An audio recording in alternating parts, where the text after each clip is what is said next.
નમસ્કાર દોસ્તો, સ્વાગત છે તમારું આજે એક નવા જ ટોપિકમાં. દોસ્તો, આજે આપણે વાત કરવાના જઈ રહ્યા છે બંધારણના સ્ત્રોત સંપૂર્ણ વન લાઇનર.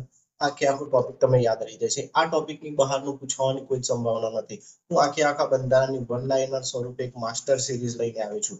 આ સિરીઝ પછી તમને એક માસ્ટર વિડીયો મળી જશે જેમાં તમામ પ્રકારના બંધારણના 4000 જેટલા વન લાઇનર ક્વેશ્ચન્સ તેની સાથે તથ્યોને બધું જ તમને ઓલ ઇન વન એક જ વિડીયોમાં મળી જશે. જેથી તમે સીસી ની એક્ઝામ હોય, ડીવાયએસઓ ની એક્ઝામ હોય, તલાટીની એક્ઝામ હોય, જીએસએસબી ની કોઈ બી એક્ઝામ હોય, બંધારણના 30 માંથી 30 પ્રશ્નો જે ખરા તેના માર્ક્સ તમને તેના પ્રશ્નો આ વિડીયો સિરીઝમાંથી મળી રહેશે. તો વિડીયોને અંત સુધી જરૂર જોજો. જો નવા હોય તો ચેનલને સબસ્ક્રાઇબ કરીને સપોર્ટ જરૂર કરજો. હું તમારી માટે લઈને આવ્યો છું બંધારણની one liner series. One liner એટલા માટે કે વન લાઇનર સ્વરૂપે જલ્દી યાદ રહી જાય છે. થિયરિકલ વાંચવા જઈએ છે તો બધું આપણે યાદ નથી રહેતું અથવા તો કન્ફ્યુઝ થઈ જઈએ છીએ. એટલા માટે હું તમારી માટે આ રીતનો ટોપિક લઈને આવ્યો છું. તો ચાલો શરૂઆત કરીએ. આપણે ત્રીજા નંબરનો ટોપિક છે આ બંધારણના સ્ત્રોત સંપૂર્ણ વન લાઇનર. ઓકે, તો ચાલો શરૂઆત કરીએ. આપણે ભારતના બંધારણમાં કેન્દ્ર દ્વારા રાજ્યપાલની નિમણૂક એ કયા દેશના બંધારણમાંથી લેવામાં આવી છે? રાજ્યપાલની નિમણૂકની જોગવાઈ ક્યાંથી લેવામાં આવી છે? તો કેનેડામાંથી લેવામાં આવી છે. સમવાય તંત્રનો વિચાર કયા દેશના બંધારણમાંથી લેવામાં આવ્યો હતો? તો કેનેડામાંથી લેવામાં આવ્યો હતો. ભારતના બંધારણમાં સંયુક્ત સહવર્તી યાદી એ કયા દેશના બંધારણમાંથી લેવામાં આવી છે? તો ઓસ્ટ્રેલિયામાંથી લેવામાં આવી છે. મોસ્ટ આઈએમપી છે અને વારંવાર પૂછાય છે, રિપીટ થતું રહે છે.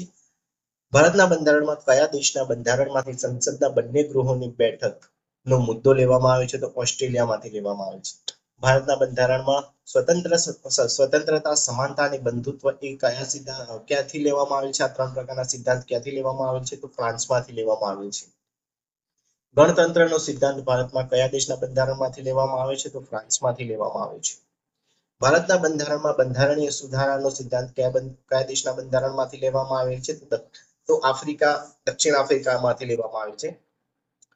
ભારતના બંધારણમાં રાજ્યસભાના સભ્યોની ચૂંટણી કયા દેશ પાસેથી લેવામાં આવે છે? તો દક્ષિણ આફ્રિકામાંથી લેવામાં આવે છે. મોસ્ટ આઈએમપી છે, યાદ રાખજો. ભારતના બંધારણમાં કટોકટીની જોગવાઈ ક્યાંથી લેવામાં આવી છે? તો ભારત સરકાર અધિનિયમ 1935. યાદ રાખજો, કટોકટીની જોગવાઈ જે ખરી કે આમ જોવા જાવ તો જર્મનીમાંથી આવે છે. પણ જો જર્મની ઓપ્શનમાં ના હોય તો ભારત સરકાર અધિનિયમ 1935 આવશે. કારણ કે તેનો વિચાર કે આપણે આ લેવું જોઈએ તેવી અમુક બાબતો જે ખરી કટોકટીને લગતી તે ભારત સરકાર અધિનિયમ 1935 માંથી લેવામાં આવી હતી. યાદ રાખજો.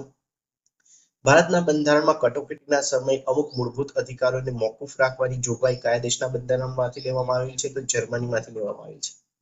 ભારતીય બંધારણમાં મૂળભૂત ફરજો કયા દેશના સંવિધાનમાંથી લેવામાં આવેલ છે, સમાવવામાં આવી છે? તો પૂર્વ સોવિયત સંઘ યુએસએસઆર.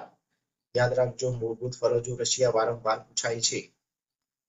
ભારતીય બંધારણમાં મૂળભૂત ફરજો કયા દેશના સંવિધાનમાંથી લેવામાં આવેલ છે? તો પૂર્વ સોવિયત સંઘ યુએસએસઆર. ભારતના બંધારણમાં આયોજનનો ખ્યાલ કયા દેશ પાસેથી લેવામાં આવ્યો છે? બંધારણમાં આયોજનનો ખ્યાલ પૂર્વ સોવિયત સંઘ યુએસએસઆર માંથી લેવામાં આવેલ છે. પૂર્વ સોવિયત સંઘ શબ્દ હોઈ શકે છે અથવા તો યુએસએસઆર શબ્દ હોઈ શકે છે. તો કન્ફ્યુઝ ના થતા. આમુખમાં સામાજિક, આર્થિક અને રાજકીય ન્યાયની વિચારધારા કયા બંધારણમાંથી લેવામાં આવી છે? તો પૂર્વ સોવિયત સંઘ યુએસએસઆર માંથી.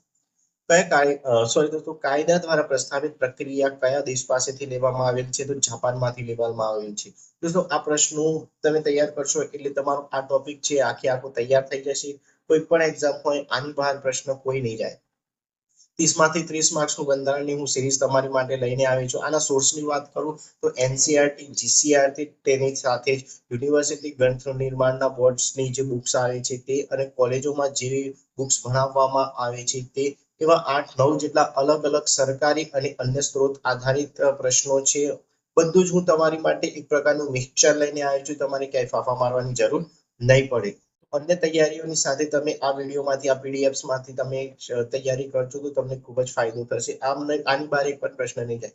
અને હું તમારી માટે ખૂબ જ ટૂંકા વિડીયોઝ લઈને આવીશ અને સૌથી વધારે માહિતી આવરવાની કોશિશ કરીશ. એનું કારણ છે કે સૌથી ઓછા સમયમાં તમારે આખો ટોપિક તૈયાર થઈ જશે.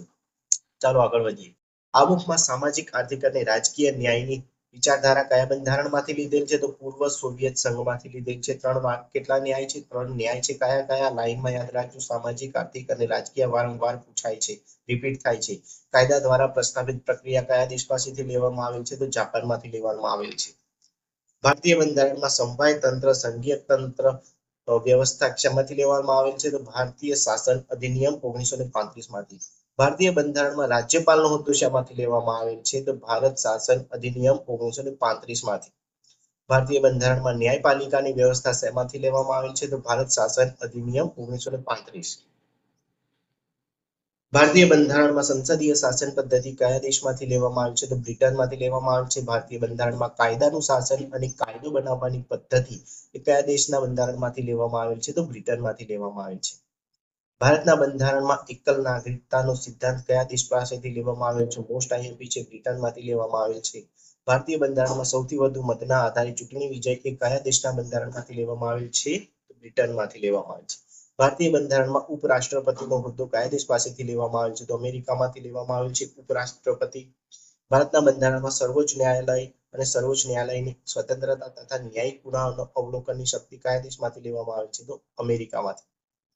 ભારતના બંધારણમાં સર્વોચ્ચ ન્યાયાલય અને ઉચ્ચ ન્યાયાલયના ન્યાયાધીશોને દૂર કરવા માટેની મહાભિયોગની પ્રક્રિયા જે કરી અનુચ્છેદ 61 નંબર યાદ રાખજો. તેની પ્રક્રિયા કયા દેશમાંથી લેવામાં આવી છે? તો અમેરિકામાંથી લેવામાં આવી છે. ભારતના બંધારણમાં રાષ્ટ્રપતિની ચૂંટણી સંબંધિત પ્રક્રિયા કયા દેશના બંધારણમાંથી લેવામાં આવી છે? તો આયર્લેન્ડમાંથી લેવામાં આવી છે. ભારતના બંધારણમાં રાષ્ટ્રપતિ દ્વારા રાજ્યસભામાં સભ્યોની નિમણૂક એ કયા દેશમાંથી લેવામાં આવી છે? તો આયર્લેન્ડમાંથી લેવામાં આવી છે. ભારતના બંધારણમાં રાજ્ય નીતિના નિર્દેશક તત્વો એ કયા દેશના બંધારણમાંથી લેવામાં આવી છે? તો આયર્લેન્ડમાંથી લેવામાં આવેલ છે.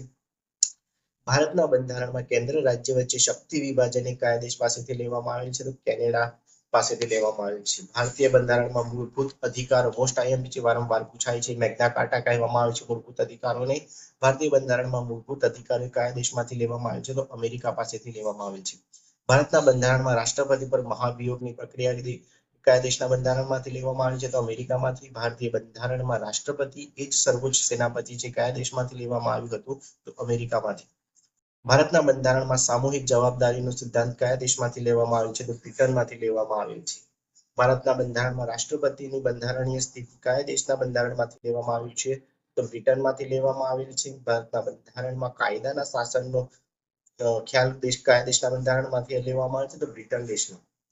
ભારતીય બંધારણમાં પ્રસ્તાવના આમુખ કયા દેશ પાસેથી લેવામાં આવેલ છે? તો અમેરિકા આમુખનો વિચાર અમેરિકા. યાદ રાખજો. મોસ્ટ આઈએમપી છે આમુખની ભાષા ઓસ્ટ્રેલિયા. મોસ્ટ આઈએમપી પ્રશ્ન છે દોસ્તો. આની બહાર જવાની કોઈ સંભાવના નથી. આઈએમપી છે.